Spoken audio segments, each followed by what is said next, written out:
Oremos y pidamos al Señor que nos enseñe.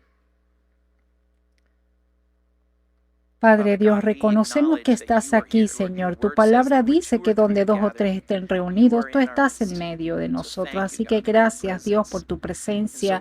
Y por eso te pedimos que por tu Espíritu nos enseñe, ya que Dios, estas son tus palabras.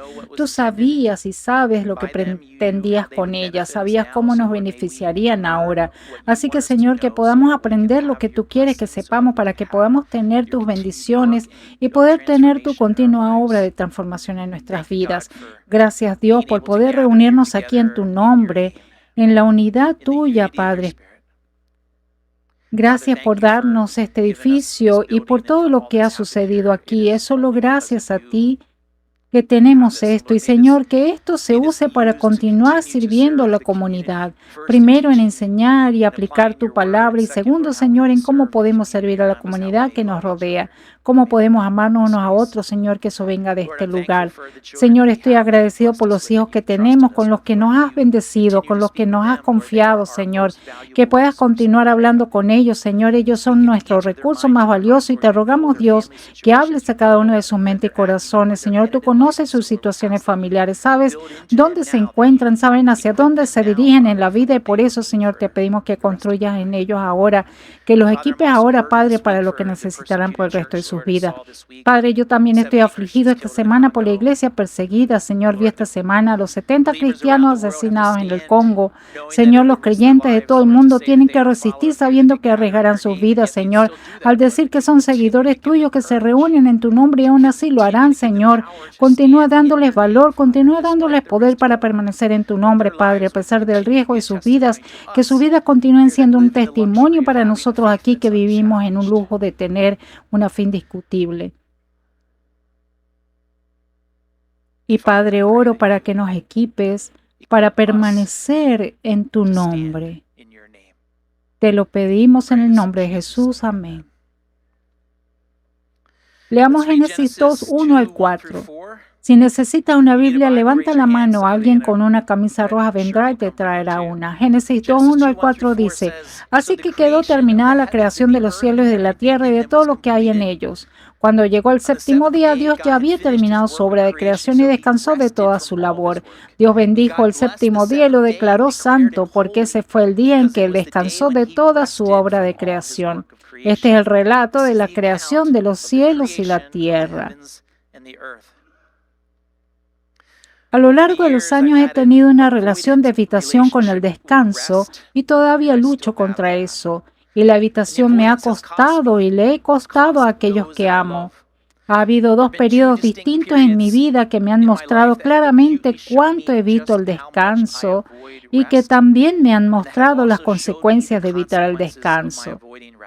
Cuando comencé aquí como pastor en el 2011, trabajaba media jornada aquí, media jornada en el trabajo que estaba dejando, porque ambos trabajos necesitaban mucha mi atención y porque creo con orgullo y de manera autodestructiva que yo era la respuesta a las necesidades de ambos trabajos.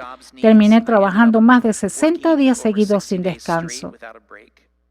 Sherry lo toleró porque yo estaba feliz, delirante, pero feliz. Y como se pueden imaginar, en tan solo un año me agoté tanto que durante 6 semanas apenas pude funcionar al punto de no poder levantarme de la cama. Recuerdo estar acostado en la cama mirando por la ventana cómo pasaba la temporada de primavera y claramente escuché a Dios decirme: Dwayne, no tiene por qué ser así. Dios me había humillado y sí, me había dado descanso, pero ¿lo escucharía? No del todo. Desde este primer evento aprendí a buscar y confiar más en el poder del Espíritu Santo y a confiar menos en mis habilidades. Y eso fue útil, una lección importante, pero había perdido el verdadero mensaje. Después de recuperarme, volví directamente a trabajar con un poco más de cuidado, asegurándome de tener un tiempo libre periódicamente. Los siguientes 8 años no fueron menos exigentes. Estábamos criando a los niños adolescentes y enfrentando los desafíos de los problemas de salud y las discapacidades en nuestras familias, al mismo tiempo que monitoreábamos y participamos en la demanda constante del ministerio. Y los efectos del descanso que había en mi cuerpo, que me vi obligado a tomar en el 2011, habían disminuido. Las exigencias me estaban comiendo y erosionando, y no solo a mí, sino lamentablemente a mi esposa y a nuestro matrimonio también. Y en el 2020, el verano posterior al golpe de COVID, todo se derrumbó nuevamente y terminé tomando una licencia de 4 meses. Esta vez, sin embargo, sí descansé.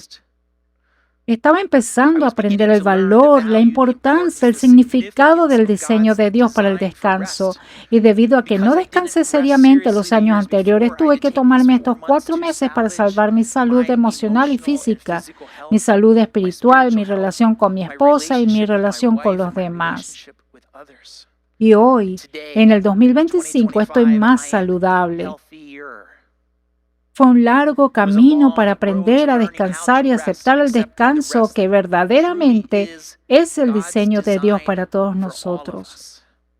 Así que echemos un vistazo a la palabra de Dios y veamos su diseño y veamos lo que Dios dice acerca de detenerse y descansar.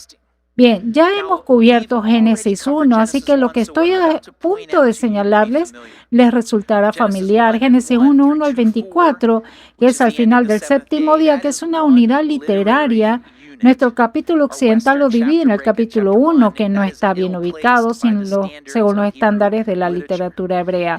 El capítulo 1, 1 al 24 está brillantemente escrito con una preparación, un punto en el texto, en un ritmo que nos ayuda a visualizar cómo Génesis 1 está compuesto elaboradamente para llamar nuestra atención al tema principal.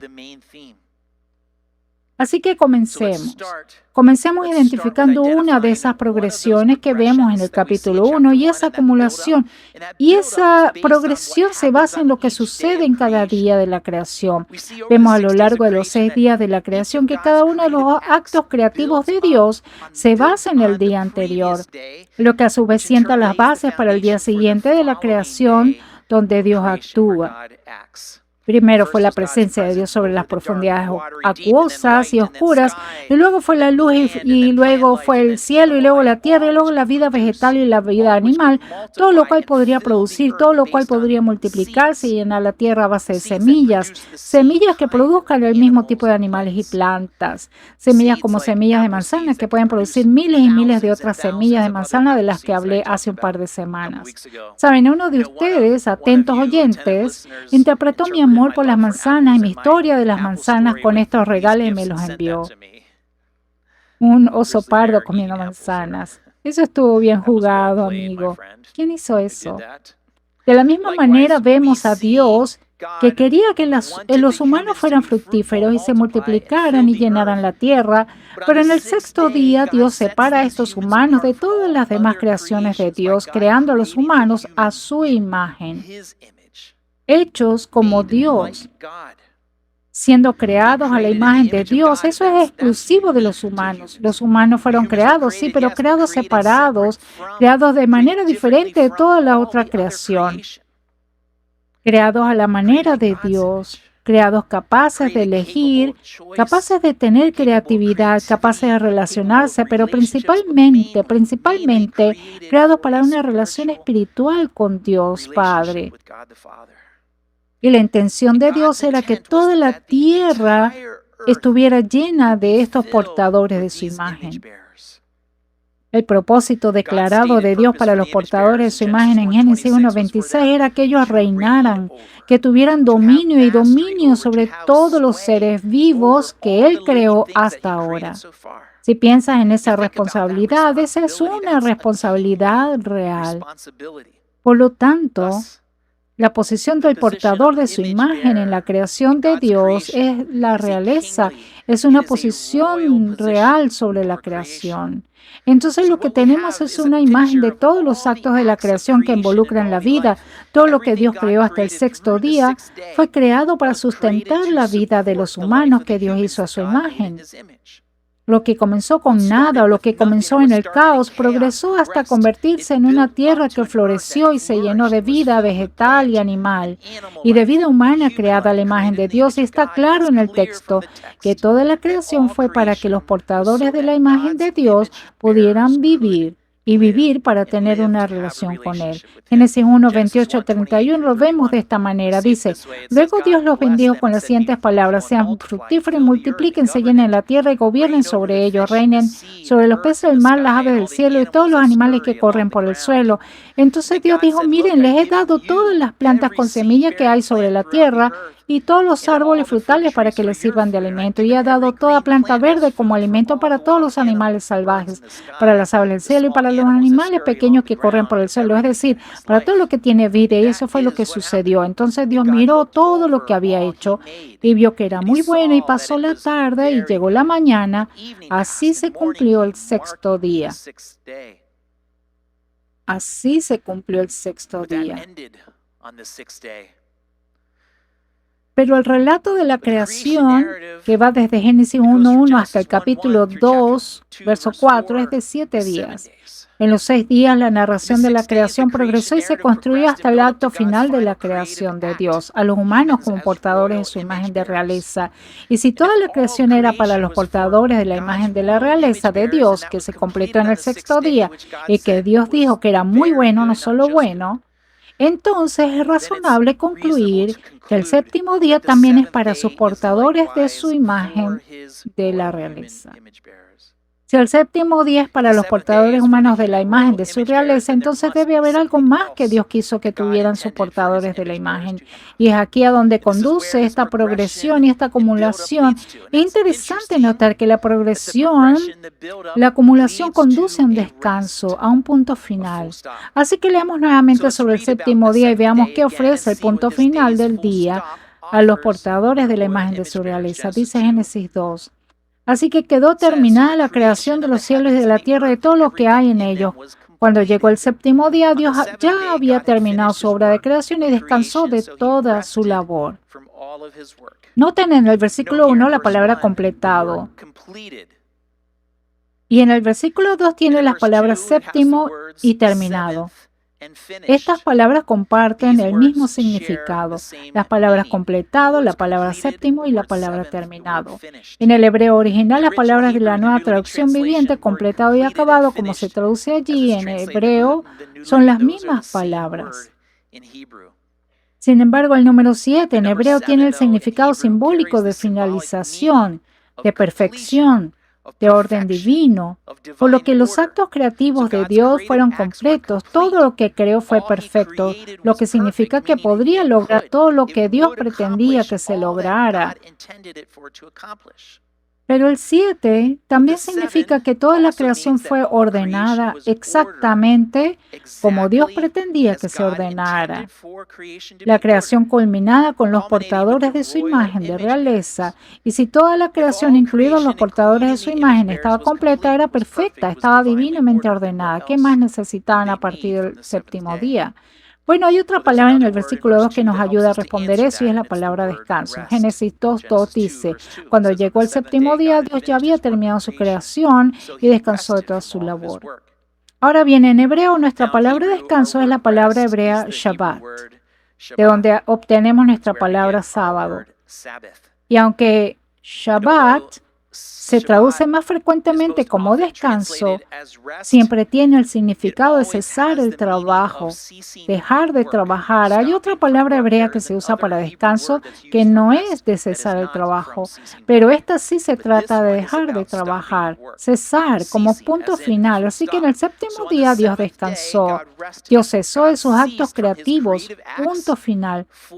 Y cesó, estaba en punto de descanso porque la creación estaba completa, estaba terminada, estaba ordenada exactamente como Dios quería que fuera. Haz una pausa ahora e imagina a Dios detenido por completo. Imagina eso en tu cabeza. Vean a Dios completamente detenido. Es una imagen sorprendente que contrasta marcadamente con los primeros 6 días de actividad. Los primeros 6 días en que Dios estaba activo cada día, el relato de la creación Comenzó con el Espíritu de Dios, el aliento de Dios que flotaba sobre el agua oscura, la profundidad. Eso es estar en movimiento, ese es Dios en movimiento. Y luego Dios habló para que todo existiera día tras día tras día a partir de ese momento.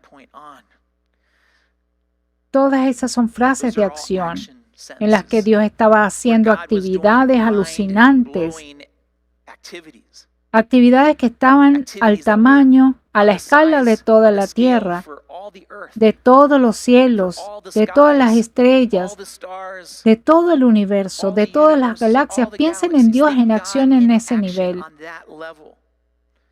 Pero ahora en el séptimo día, en Shabbat, el movimiento de Dios se detuvo, cesó, paró. Las imágenes de Dios al detenerse en el séptimo día contrastan drásticamente con la actividad de Dios en los primeros 6 días. Eso me recuerda a un chiste. ¿Por qué Dios descansó en el séptimo día? Porque después de crear a los humanos supo que nunca tendría otro día libre.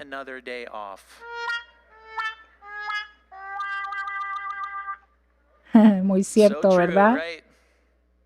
Shabbat. Punto final. Miren, eso es difícil de entender y relacionar. Para ayudarnos a conectar con el significado de Shabbat, hagamos un ejercicio grupal. Sé que están pensando ejercicio en grupo, ¿en serio? Sí. Nos vamos a sentar en completo silencio. Paremos. Puedes mantener los ojos abiertos o cerrados. No hay reglas sobre cómo parar. Simplemente vamos a hacerlo. Así que hagámoslo. Siéntense en silencio. Paren.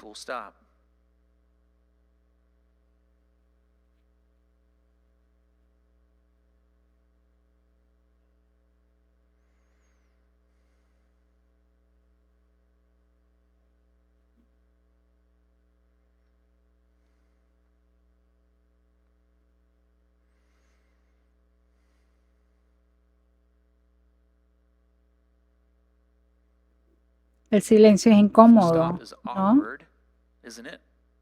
El silencio no parece correcto, ¿verdad? No debería haber más movimiento, más actividad, más ruido, más sonido, nada que suceda. Sin embargo, la imagen de detenerse por completo en el texto es claro. Dios, que había estado en movimiento durante 6 días, se había detenido por completo. Dios, el Creador, en paro completo. Pero ¿por qué es eso importante para los portadores de su imagen en este entonces y para los portadores de su imagen ahora, para ti y para mí? Veamos el versículo 3, tiene 2 palabras que nos dan algo de luz. Veamos el versículo 3, que el séptimo día Dios cesó de sus obras creativas. Dice, Dios bendijo el séptimo día y lo declaró santo. Ahora bien, entender estas 2 palabras, bendito y santo, eso nos ayuda a saber por qué este punto final en el séptimo día, por qué eso es importante para los portadores de su imagen. Aprendimos en Génesis 1, 22 y 28 que cuando Dios bendice algo, es una hermosa imagen de Dios asociándose o uniéndose a su creación para darle su vida, proporcionar vida, produciendo habilidades. Dios se asocia, Dios se une a su creación para que la creación pueda florecer, para que pueda producir vida.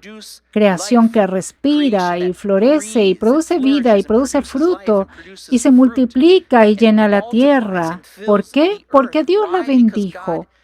Se derramó en su creación, le dio sus capacidades vivificantes para que pudiera producir, para que se reprodujera, para que pudiera vivir. Eso es bendecir. La otra palabra en el versículo 3 es la palabra santo. En hebreo esa es la palabra kadash y significa apartar algo, consagrar algo, dedicar algo. Dios dijo que el séptimo día fue apartado. Lo llamó santo, fue apartado. Por lo que el séptimo día es bendito, es decir, vivificante, y el séptimo día es santo, es decir, está apartado. Y esas 2 palabras combinadas parecen ser lo que Dios pretendía para sus portadores de su imagen de realeza. Sí, 6 días en movimiento, para ser fructíferos, multiplicarse, para hacer los deberes reales que Dios asignó. Pero uno de esos días de los 7 debe ser apartado, poniendo punto final a sus portadores de imagen, donde Dios pueda soplar vida en ellos nuevamente, vida que produce descanso. Miren, el séptimo día se trata de una relación, una asociación con Dios. Es para lo que el hombre fue creado, para esa relación, y Dios quiere que uno de esos días sea donde pueda insuflar vida a su creación, porque se han detenido, porque han apartado un día, eso es para ellos. Ok, Dwayne, te daré un quizás sobre tu interpretación. Me parece justo. Veamos cómo otros personajes bíblicos del Antiguo Testamento interpretaron este séptimo día. El rey Salomón tuvo una interesante interpretación simbólica de estos 6 días y el descanso total. Segunda Crónicas 9, 17 al 18 habla de las riquezas de Salomón y de lo que Salomón creó, de todo el oro que tenía y lo que incluía su trono. Dice, luego el rey hizo un gran trono decorado con marfil y revestido de oro puro. El trono tenía 6 escalones y un estrado de oro. A cada lado del asiento había apoyabrazos y a cada lado del trono había una figura de león de pie. Entonces lo que vemos en el diseño del trono de Salomón es que incluye específicamente 6 escalones ascendentes. Un ascenso gradual, si así lo deseas. Luego el trono, que es el lugar donde te sientas. Estar en el lugar donde descansas. ¿Puedes poner esa imagen arriba? 6 escalones, luego un descanso. 6 pasos y luego descanso. Veamos la interpretación del séptimo día de otro personaje bíblico. El padre Salomón, el rey David, también tuvo una interpretación simbólica de los 6 pasos y un descanso. En 2 Samuel capítulo 6 vemos que David finalmente trae el arca del pacto a Jerusalén, a la ciudad de David. Y como David trae el arca del pacto a Jerusalén, que es una progresión de adoración y celebración. 2 Samuel 6, 12 al 15 dice que el Señor ha bendecido a los de la casa de Obed-Edom y a todo lo que tenía a causa del arca de Dios. Luego David fue y llevó el arca de Dios de la casa de Obed-Edom a la ciudad de David con gran celebración. Cuando los hombres que llevaban el arca del Señor dieron apenas 6 pasos, David sacrificó un toro y un ternero engordado. Y David danzó ante el Señor con todas sus fuerzas, vestido con una vestidura sacerdotal. Aquí hay una interpretación artística de esta escena. A menudo el enfoque aquí está en David cuando bailó y lo que llevó puesto o no, pero centrémonos en los 6 pasos.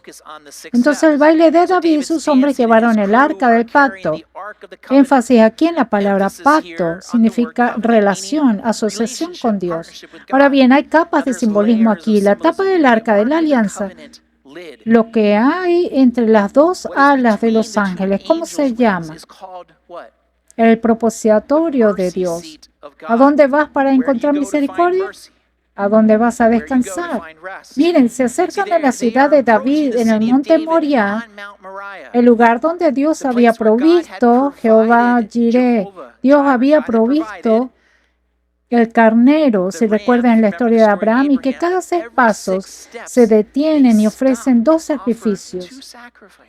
Imagínate eso, llevando el arca del sacrificio lejos y al acercarse a la ciudad de David, cada 6 pasos se detienen. Cuenten eso, 1, 2, 3, 4, 5, 6, y luego un sacrificio. Y luego se repite 1, 2, 3, 4, 5, 6, y luego los sacrificios. Todo el camino hasta la ciudad de David. Un sacrificio de un toro. Un sacrificio de un toro era para la expiación de los pecados. La expiación de los pecados para que los pecados del hombre puedan ser cubiertos, se puedan pagar para que el hombre pueda estar en la presencia de Dios. El otro sacrificio fue el del ternero gordo, que era un símbolo judío de celebración, honor y agradecimiento por la bendición de Dios. Piensen en el ternero gordo en la historia del hijo pródigo. Pero ambos sacrificios tienen que ver con una relación con Dios basada en la obra expiatoria de Dios y su provisión y su bendición. Y cuando David hizo eso, fue después del sexto paso. Ahora hay más. Originalmente dentro del arca de la alianza había una vasija de oro que contenía el maná del viaje del desierto donde Dios le proporcionó maná. Éxodo 16, 33 al 34. Entonces Moisés le dijo a Aarón, toma una vasija y llénala con 2 litros de maná.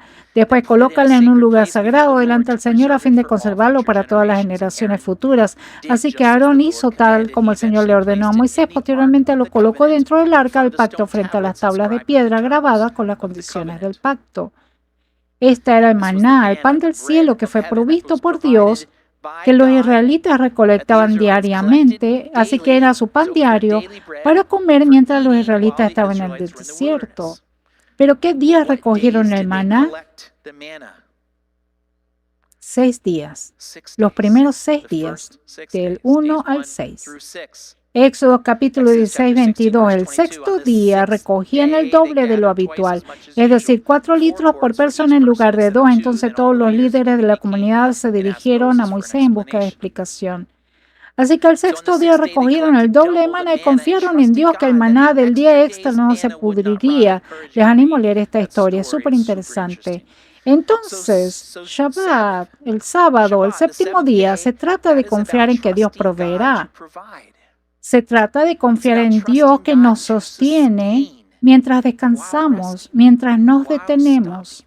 Así que juntemos estas 3 interpretaciones simbólicas y les sugiero que hagan una pausa y le pidan al Señor que les hable. Entonces, del trono de Salomón aprendemos que para Salomón el séptimo día, los 6 escalones y luego el trono, que era un lugar de descanso, es lo que vemos en la interpretación de Salomón. Para David, el arca del pacto, esa celebración del séptimo día, los 6 pasos y luego el sacrificio, ese era un lugar para la celebración comunitaria. Era un lugar para estar junto con familiares y amigos y celebrar. Era un lugar para confiar en la obra expiatoria de Dios por el pecado. Es un lugar para permitirnos entrar en la presencia descansada de Dios.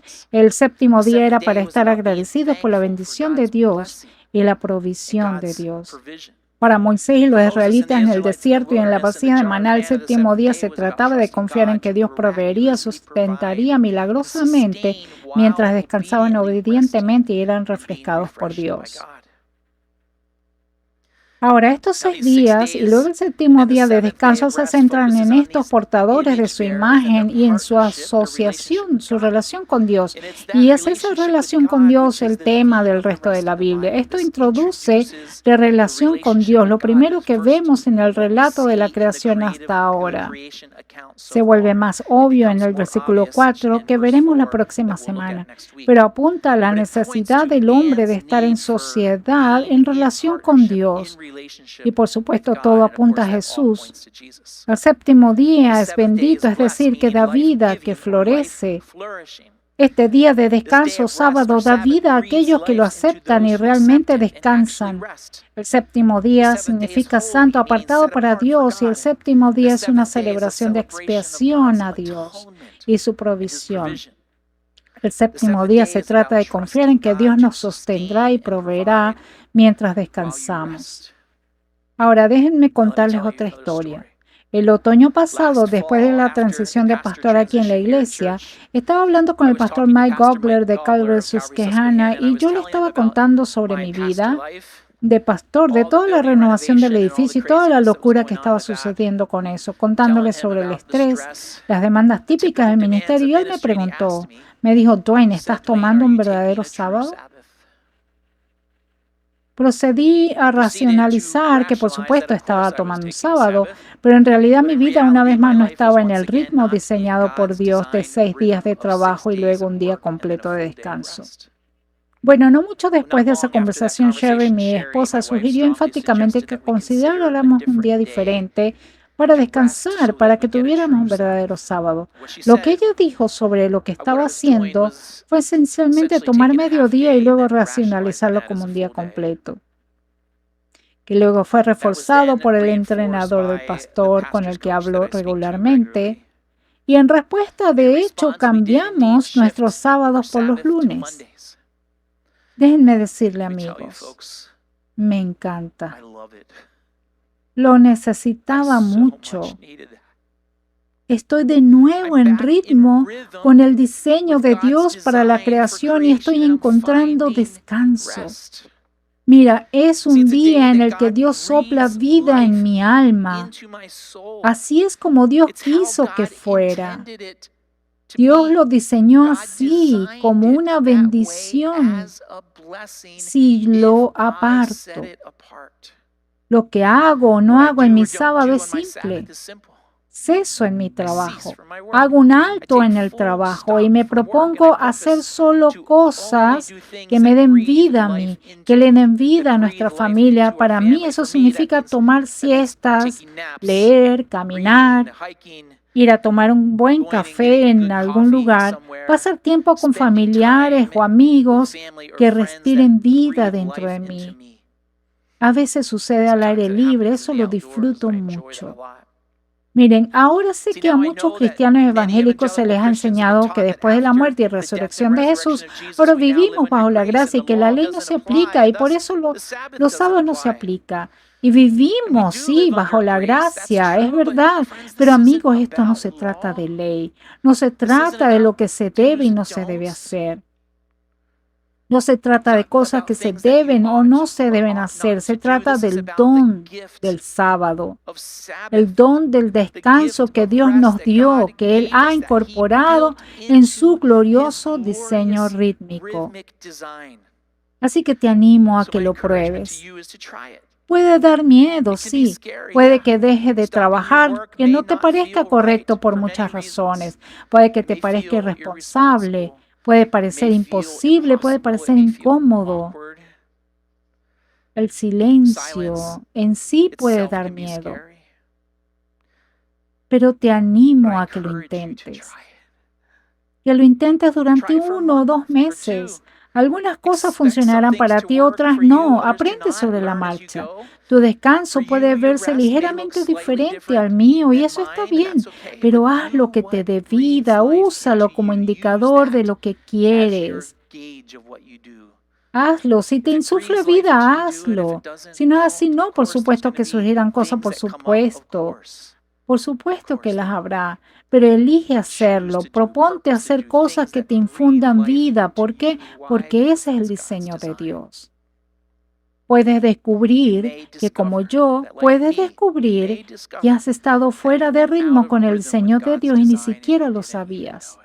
Repito, el objetivo subyacente del día es estar con Dios, descansar, ser restaurado, rejuvenecido, regenerado, recargado. Ese es un Dios que te ama tanto.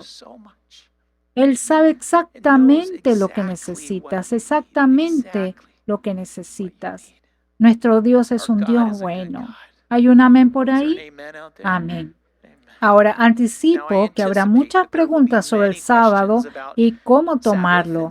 Y les animo a que envíen un correo electrónico con sus preguntas a esta dirección de correo electrónico en la pantalla, infil.ccb.com. Nuestro equipo pastoral discutirá las respuestas y aquellas que sean apropiadas para ponerlas públicamente las publicaremos como preguntas frecuentes sobre el sábado y las responderemos.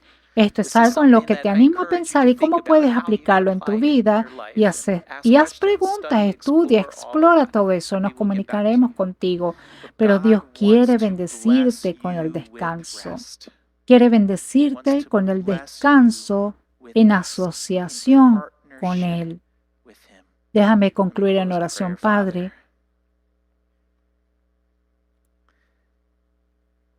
Eres el Dios de la acción. Eso es tan claro. Eres el Dios de los detalles, eso es tan claro. Creaste todo de una manera tan brillante, pusiste las cosas en tal preparación, tal progresión de diseño, que todo apunta a tu imagen de realeza en los portadores.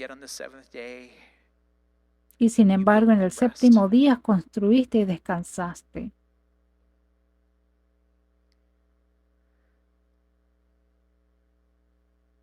Que descansemos. Que descansemos en ti, Dios, en asociación contigo, en relación contigo, que celebremos la relación de pacto que nos diste a través de Jesús, que celebremos la provisión que nos has dado de todas las cosas que tenemos, que podamos disfrutar de las cosas que nos dan vida. Y oro todo esto en el nombre de Jesús. Y todo el pueblo de Dios dice, And amén. all of God's people said, Amen.